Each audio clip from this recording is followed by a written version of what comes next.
In the dark days of 1940, as the Battle of Britain raged over southern England, one aircraft sat conspicuously absent from the desperate fight. This wasn't because it was inferior. In fact, it was the most heavily armed fighter in the world at that moment, packing firepower that could destroy a bomber in seconds. The Westland Whirlwind was Britain's first twin-engine, single-seat cannon fighter, a technological marvel that should have been a game-changer. Yet while Spitfires and Hurricanes battled Messerschmitts overhead, the Whirlwind remained grounded in Scotland, kept away from the action like an unwanted guest at a party. The story of how the most devastating fighter of its time became one of aviation's forgotten warriors is a tale of brilliant engineering, corporate politics, and a single fateful decision that would seal its doom. Imagine being told that your fighter squadron was about to receive an aircraft that could fire a weight of fire twice as heavy as anything else in the Royal Air Force. Picture a machine so advanced it featured a bubble canopy before anyone else thought of it, with 4 20mm cannons clustered in its nose like the barrels of death itself. This was the Westland Whirlwind, and in 1938, when it first flew, it represented the cutting edge of aerial warfare. But brilliance, as history would prove, is not always enough. The origins of this remarkable aircraft trace back to 1935, when the British Air Ministry issued specification F-37/35. The requirement was bold and unprecedented. They wanted a single-seat fighter armed with 4 cannons, not the rifle-caliber machine guns that equipped every other British fighter. At a time when the Hurricane and Spitfire were still being designed with 8 rifle-caliber Browning machine guns, this specification was asking for something revolutionary. 4 20mm cannons meant devastating firepower, the kind that could tear a bomber apart with a single burst. But there was a problem. How do you mount 4 heavy cannons in a small, agile fighter without turning it into a flying brick? 5 companies submitted proposals. Bolt & Paul offered 2 single-engine designs. Bristol suggested both a single-engine and twin-engine variant. Hawker proposed a Hurricane modification. Supermarine put forward 2 designs, including a twin-engine concept. And then there was Westland Aircraft, a relatively small company based in Yeovil, Somerset. Their designer, a brilliant and eccentric engineer named William Edward Willoughby Petter, known to everyone as Teddy Petter, had a radical vision. He would build a twin-engine fighter so streamlined and advanced that it would outperform single-engine fighters despite having twice the engines. The Westland P9, as it was initially designated, was unlike anything anyone had seen. Petter designed a slender fuselage barely wider than a man's shoulders. The pilot sat high in a bubble canopy that provided almost 360-degree visibility, a revolutionary feature for 1937. The 4 20mm Hispano cannons were mounted horizontally in the nose, clustered so tightly together that their combined firepower would converge on a single devastating point. The engines were placed in streamlined nacelles on low-mounted wings, with radiators cleverly integrated into the wings' leading edges to minimize drag. The entire aircraft was built of stressed skin aluminum alloy with flush riveting, making it exceptionally smooth and aerodynamic. This wasn't just advanced for its time, it was years ahead. In February 1937, the Air Ministry ordered 2 prototypes. Petter's team worked with obsessive attention to detail. The wing featured automatic leading-edge slats and innovative Fowler flaps that would give the Whirlwind excellent low-speed handling. The tricycle landing gear was fully retractable. Every surface, every curve, every joint was optimized for speed. Peter predicted his fighter would achieve 370 miles per hour and reach altitudes of 36,300 feet. These were staggering numbers for 1937. If achieved, the Whirlwind would be faster than any fighter in the world and capable of intercepting bombers at heights they thought were safe. But there was one critical component that would make or break this ambitious design: the engines. Petter had chosen the Rolls-Royce Peregrine, a liquid-cooled V12 engine rated at 885 horsepower. The Peregrine was essentially an upgraded version of the proven Rolls-Royce Kestrel engine, which had powered fighters throughout the 1930s. It featured an improved supercharger and a glycol cooling system that reduced radiator size. On paper, it seemed like a safe, reliable choice. The Air Ministry approved. After all, why would anyone worry about an engine from Rolls-Royce, the most prestigious engine manufacturer in Britain? This decision would haunt the Whirlwind for its entire operational life. On October 11, 1938, test pilot Harold Penrose lifted the first Whirlwind prototype into the sky from RAF Boscombe Down. What happened next sent shockwaves through the aviation community. The aircraft performed beyond expectations. It was fast, incredibly fast. It handled beautifully. The concentrated firepower of those 4 cannons would be absolutely devastating in combat. Early test flights reached speeds matching the latest Spitfires and Hurricanes, and this was a twin-engine aircraft carrying twice the armament. The Air Ministry was so impressed that they briefly considered putting the Whirlwind into immediate production. In January 1939, they ordered 200 aircraft with plans for 200 more to follow. Victory seemed assured. The Royal Air Force would soon have the most heavily armed fighter in the world, an aircraft that could destroy enemy bombers with ease and outrun anything in the sky. But as 1939 progressed and Europe slid toward war, cracks began to appear in the grand plan. The first problem was the engines. Rolls-Royce had promised Peregrine engines, but none arrived. Months passed. The prototypes sat waiting. Production aircraft couldn't be built without engines, and Rolls-Royce had other priorities. By the summer of 1939, the Merlin engine had become the cornerstone of British fighter production. Every Spitfire, every Hurricane, every new aircraft depended on Merlins. The engine was experiencing teething problems, reliability issues that demanded immediate attention. Rolls-Royce threw every available engineer and technician at solving these problems. The Peregrine, meanwhile, sat on the sidelines. It wasn't that the Peregrine was bad, it just wasn't essential. Only one aircraft needed it, the Whirlwind. And in the brutal calculus of war, one specialised twin-engine fighter simply couldn't compete for resources with the engines powering Britain's entire fighter force. The first Peregrine engines finally reached Westland in January 1940. By this time, the Battle of Britain was just months away, and the Whirlwind still hadn't entered squadron service. When production finally began, another problem emerged. The aircraft required over 250 modifications from the prototypes before it could be considered ready for combat. Changes to the cockpit layout to standardise controls across RAF fighters, modifications to accommodate longer-range VHF radios instead of the older HF systems, adjustments to the oxygen system, which used British high-pressure equipment incompatible with American standards. Each change took time, and time was something Britain didn't have. In June 1940, the first production Whirlwinds were delivered to No. 25 Squadron for night fighting. Trials. The squadron, based at North Weald, was already equipped with Bristol Blenheim night fighters. When the Whirlwind arrived, pilots were excited. Here was an aircraft with phenomenal firepower and speed, but the trials revealed an uncomfortable truth. The Whirlwind, for all its brilliance, had limitations. Its range was short, under 300 miles combat radius. This made it barely adequate as an escort fighter. More worryingly, its performance fell off dramatically above 20,000 feet, where most bomber interceptions would take place. The decision was made to re-equip No. 25 Squadron with the 2-seat Bristol Beaufighter instead, which could carry radar equipment and had longer range. The first operational Whirlwind Squadron would be No. 263, which was reforming at RAF Grangemouth in Scotland after catastrophic losses in the Norwegian campaign. The squadron had lost most of its Gloucester Gladiator fighters when the aircraft carrier, HMS Glorious, was sunk, and the unit desperately needed re-equipment. In July 1940, the first Whirlwinds arrived. Squadron leader H. Eales took delivery of the first production aircraft on July 6th. The pace of delivery was agonisingly slow. By August 17th, only 5 aircraft had arrived, and none of them were serviceable. Mechanical problems plagued the early machines. Engine reliability was suspect.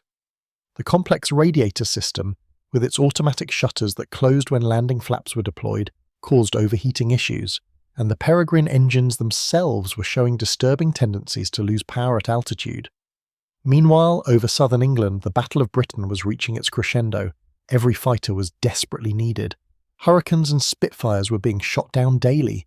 Pilots were exhausted. Airfields were being bombed.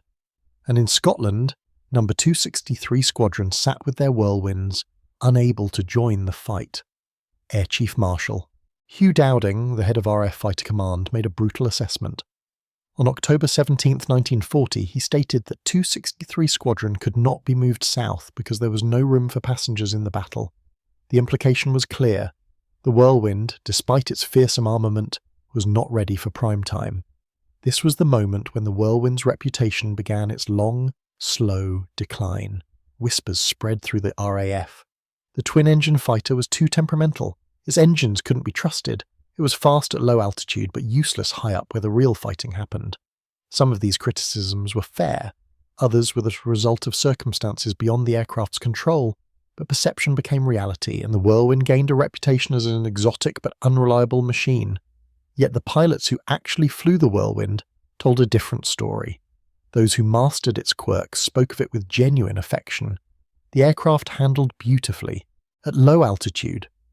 The concentrated firepower was devastating. The visibility from the bubble canopy was unmatched.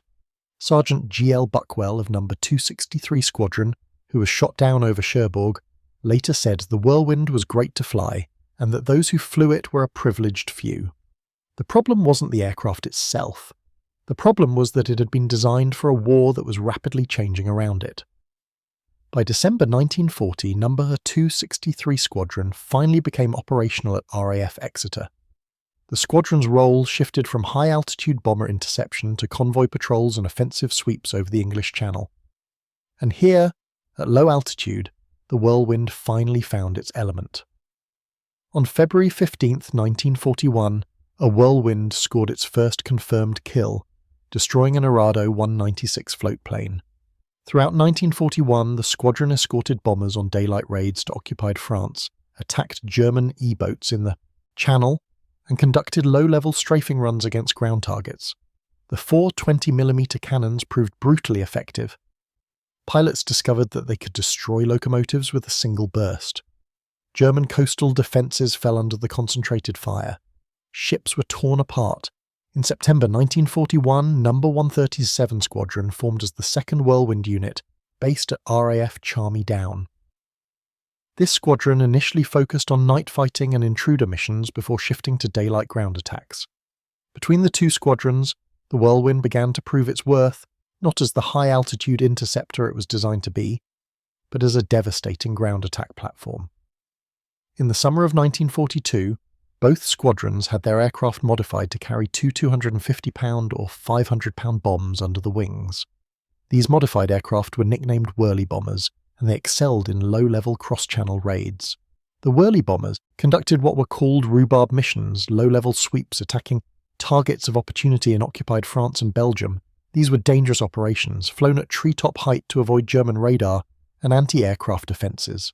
The pilots would cross the channel at wave-top altitude, climb just high enough to clear the French coast, then drop down again to search for targets. Railway lines were prime hunting grounds. A steam locomotive hauling supplies to the front was worth its weight in gold if you could destroy it.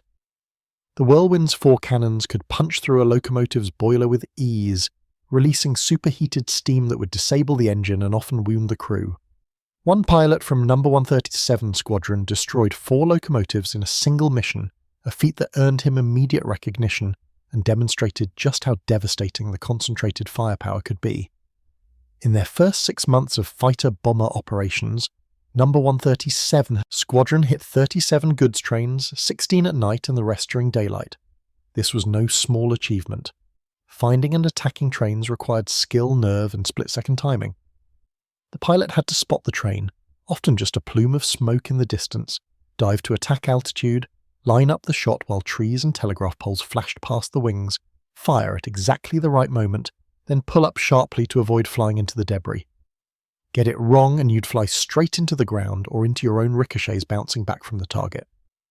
The Whirlwinds also attacked bridges, German airfields, marshalling yards and shipping. The 4 cannons could tear through most structures with ease. Bridges were particularly satisfying targets because destroying one could disrupt German logistics for days or weeks. When bombs were added to the mix, the Whirlwind became a true precision strike weapon, capable of putting 500 pounds of high explosive exactly where it needed to go. But even as the Whirlwind proved itself in combat, its days were numbered. The fundamental problem had never gone away: the Peregrine engine.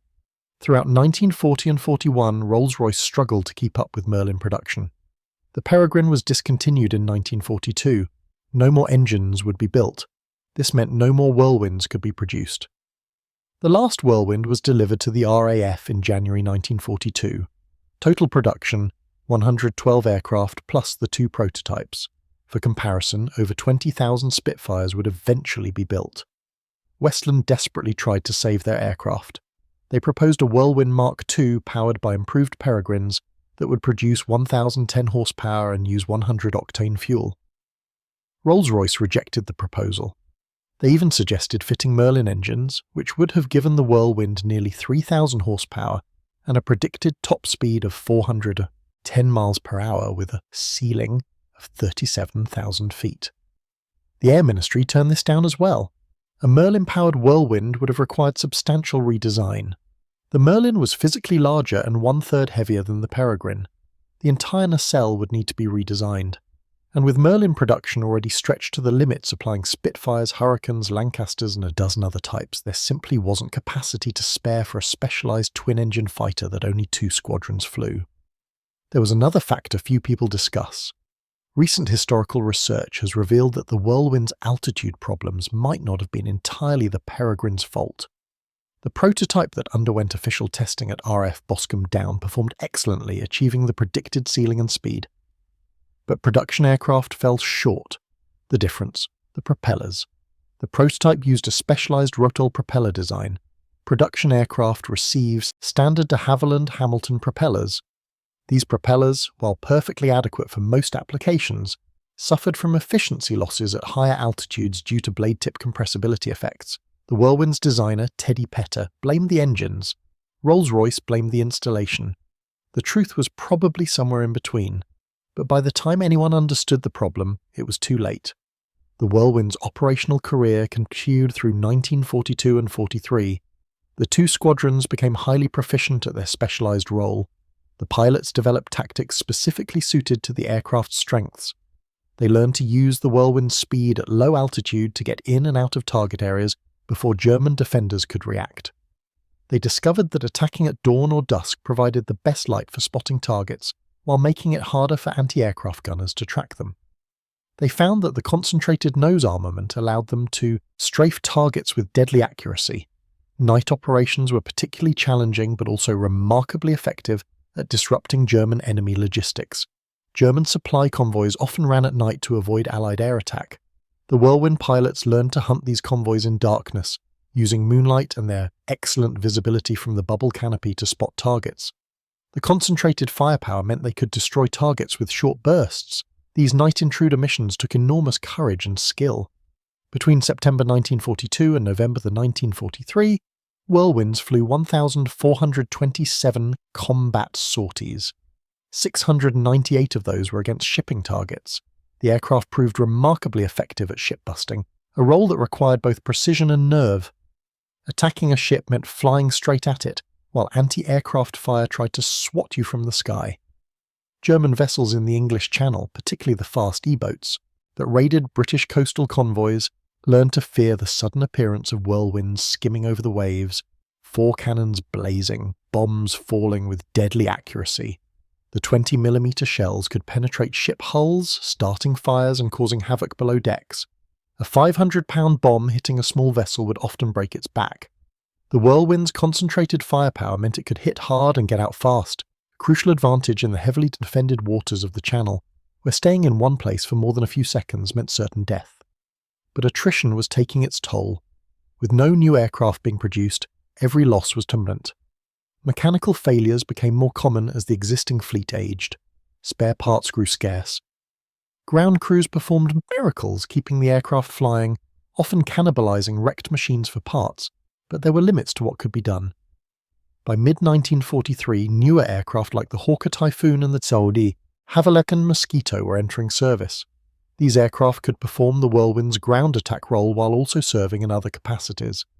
The specialised twin-engine fighter was becoming obsolete. In June 1943, No. 137 Squadron flew its last Whirlwind mission and converted to Hawker Hurricane Mark IVs. No. 263 Squadron, the first and last unit to operate the type, flew its final Whirlwind sortie on November 29, 1943, during an attack on the German airfield at Poix in northeastern France. In December, they converted to Hawker Typhoons. On January 1st, 1944, the Westland Whirlwind was officially declared obsolescent. The surviving aircraft were transferred to maintenance units. Most were quickly scrapped. One aircraft, serial P7048, was retained by Westland and given a civil registration as a company hack. It was scrapped in 1947. Today, not a single complete Whirlwind survives. So what do we make of the Westland Whirlwind? Was it a failure, as some historians claim? Or was it a victim of circumstances beyond its control? The truth is complex. The Whirlwind was, without question, a brilliant design. Teddy Petter created an aircraft years ahead of its time in terms of aerodynamics, firepower and pilot ergonomics.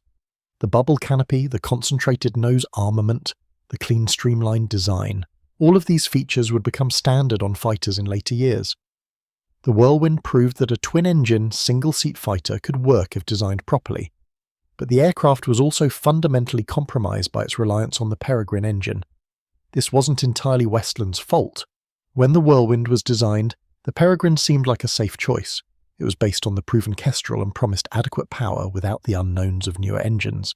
But the rapid pace of engine development during the war left the WW2 Peregrine behind. By the time the Whirlwind entered service, aircraft engines were producing 1,500 horsepower and higher. The Peregrine's 885 horsepower was simply inadequate for a twin-engine fighter expected to compete with single-engine machines. There's also the matter of priorities. Britain in 1940 faced an existential threat. Every decision had to be made through the lens of survival. Rolls-Royce couldn't afford to develop two engine lines. The Merlin was proven, powerful and essential. The Peregrine was none of those things. The decision to abandon the Peregrine was cold-blooded but rational.